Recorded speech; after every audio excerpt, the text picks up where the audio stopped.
Juan Carlos Oblitas un candidato que pueda despertar ilusión para presidir la Federación Peruana de Fútbol? Por mucho tiempo, quien les habla pensó que sí, que Juan Carlos Oblitas tenía el tiempo, el recorrido como futbolista, como entrenador, el conocimiento por sus contactos dirigenciales, sus gestiones como entrenador en el extranjero y su presencia en la Federación Peruana de Fútbol a partir de la presidencia de Edwin Oviedo, que le daban el capital suficiente para poder conducir al fútbol peruano hacia una ruta mucho más competitiva, mucho más con visión de futuro y con visión de prosperidad económica también.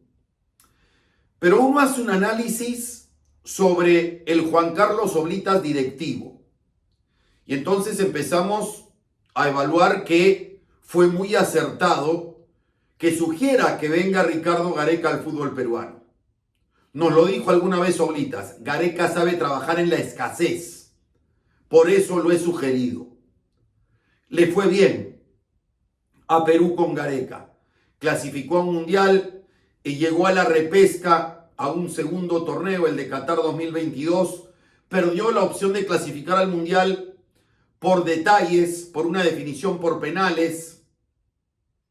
Y después, cuando se debía renovar con Ricardo Gareca, cuando ya el técnico se había puesto de acuerdo en lo económico, cuando se empezaban a filtrar a la prensa términos en los cuales se iba a renovar con Gareca, y cuando había que viajar a Buenos Aires para asegurar que se quede Ricardo Gareca, porque eso es lo que pregonaba el señor Lozano y el propio Juan Carlos Oblitas, los que fueron a buscarlo fueron miembros del directorio, algún representante de una liga departamental.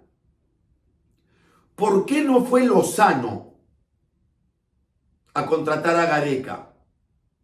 Ya el abogado en algún momento dijo que se había roto la confidencialidad del vínculo con Gareca. Pero ¿por qué no fue Oblitas? Si Oblitas lo había sugerido en primera instancia, tenía tan buena relación con él, ¿por qué Oblitas no viajó a Buenos Aires a traer la firma en el contrato de Ricardo Gareca? Y en cambio se quedó en Lima. La historia cuenta que luego Gareca, en conferencia de prensa, anunció su partida del fútbol peruano, estando presente en esa conferencia Juan Carlos Oblitas.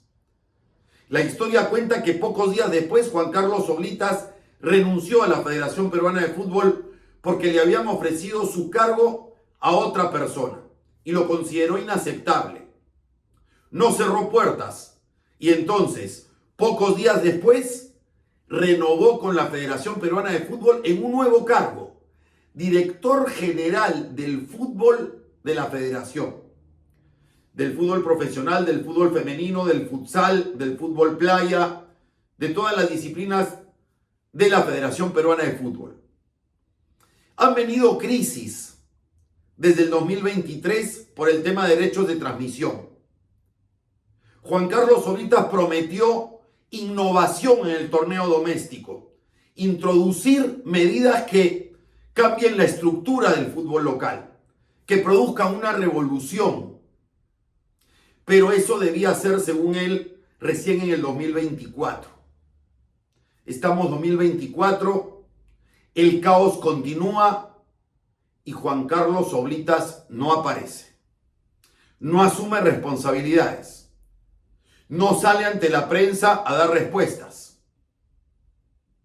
Se equivocó con Juan Reynoso. No pugnó por renovar, antes, por supuesto, de contratar a Reynoso, no pugnó por renovar a Ricardo Gareca.